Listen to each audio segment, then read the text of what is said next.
I would recommend anybody who wants to see their characters animated one day but can't animate themselves do this. I will be so surprised if this video helps anyone because I have the worst art workflow known to man. So to start off with, I sketched the background, and at first I started with a view from their dorm room from outside, but then I decided it would make more sense to see it from their perspective. The context of this drawing is that they're going into their new dorm room for the first time, so it would be cooler to see like what's making them go wow. I sketched with the default sketch tool, which is just a normal pen with the opacity set to pen pressure, so the harder you push down, the more ink comes out. The lighter you press down, the lighter the ink.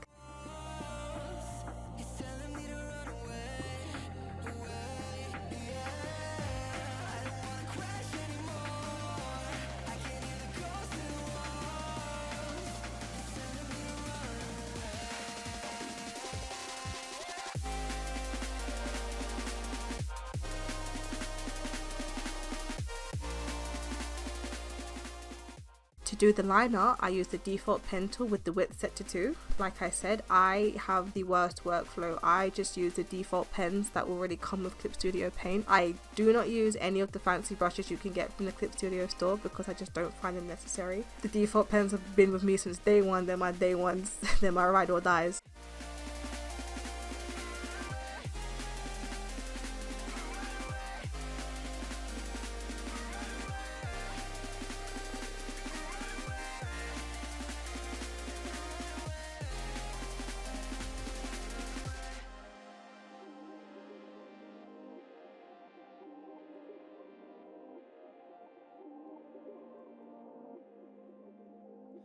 Breaking apart, seeing the end, but we have nothing to say. Maybe it's hard to understand that there's nothing left to fight for.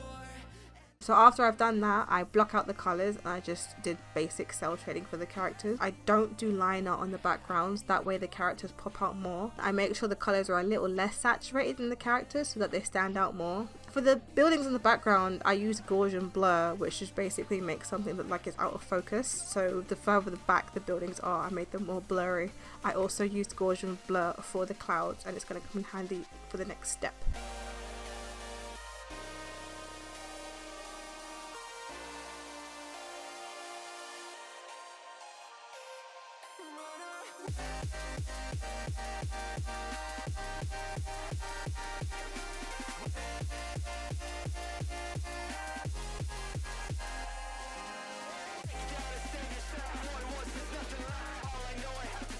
Once you've completely finished colouring in the characters and drawing the background, you want to save the whole image as a PNG, and then you want to insert the image on top of your drawing, and then you want to set it to Gaussian blur on 5 and then lower the opacity to 50%.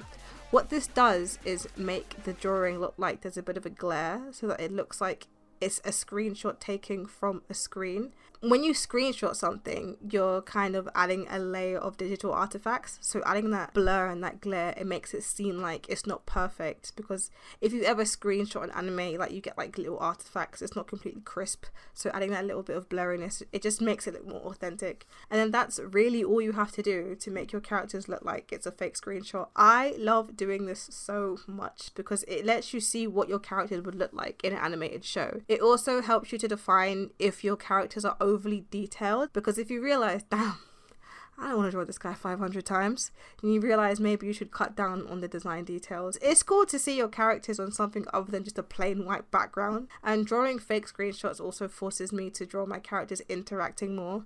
I'm definitely someone who just likes drawing reference sheets and just drawing characters in a blank white space. Doing this sort of drawing really pushes me out of my comfort zone. Another thing I wanted to talk about with this video is starting to post art and starting to post videos even though my art isn't where I thought it should be or where it would be at my age. Whenever I scroll online or on Instagram, I see lots of artists of every age and of every demographic and of every skill level getting fan bases, and it made me realize I can do that too. Even though I don't think my art is perfect, or even though I don't think my art is like amazing or anything, I still think it can resonate with people. One of my biggest inspirations is One, who was the creator of One Punch Man and Mob Psycho. I think everybody knows his story, that he couldn't draw, but because his story was so good, it made up for the bad artwork. And it made me realize it doesn't really matter the quality of your artwork, it just matters what it says. Art is just a visual aid to the message it's telling, because the old adage goes, a picture can paint 1,000 words. Like, that picture could be a child's doodle, or it could be a